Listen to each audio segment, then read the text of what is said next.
Alright, there were a few coming attractions during my second viewing of Doom Part 1, which was one of several films to take place over this past big game weekend.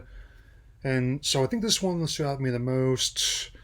So let's talk about the second trailer for Godzilla X Kong, The New Empire, the latest film in the MonsterVerse, and the sequel to the 2021 hit film Godzilla vs. Kong, which picks up roughly where that film left off. And I usually wait till at least a million views who's a hit if I want to talk about something like the scale.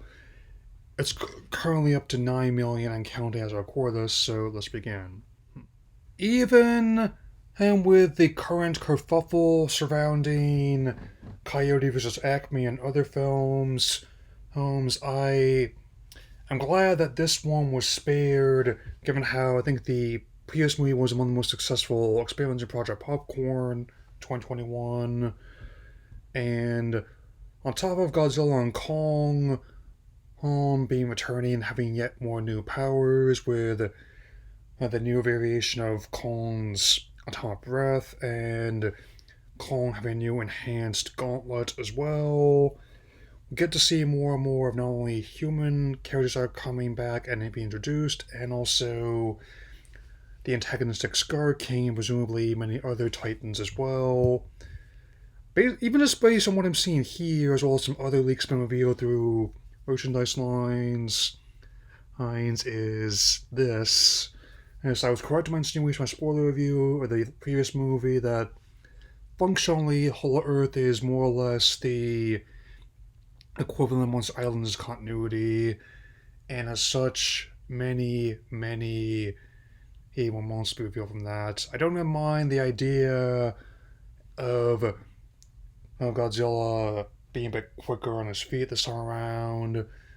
I definitely find amusement in that advert he did with Charles Barkley back in the day, and also the mimetic tail slide from Godzilla vs. Megalon. I'm still very much rooting for Megalon Gigan in this continuity. And with that being said, I still had to wonder whether that one was with Nakajima Haruro or Satsuma Kenpachi as a body double in the big suit. And I may have mentioned this before that I'm not a huge fan of Adam Wingard's horror films. I definitely will say that he has serious potential as an action director between this movie and the last one.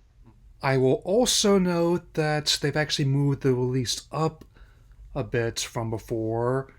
It is now going to be releasing Easter weekend on March 29th, so it's a bit above the previous release date of April 12th.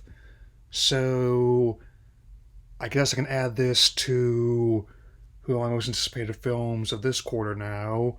And between that and Doom Part 2, it's going to be bookending the month of March with anticipated films, and hopefully the people in charge of WB can get their act together there before or they break off from Discovery or whatever happens next. I mean, since I definitely am seeing a lot of parallels with the AOL Hell Time Warner days, and it will not surprise me at all if the movies they've reportedly shelved got leaked online before the earnings call next week. I mean, the new SpongeBob movie got leaked over a year in advance, just saying. Anyway, that'll be all for now. Definitely have some very interesting plans this weekend between other games planned to address, as well as the Madam Web, which is definitely becoming like a whole of a Morbius level situation. That'll be all for now, so take care, everyone.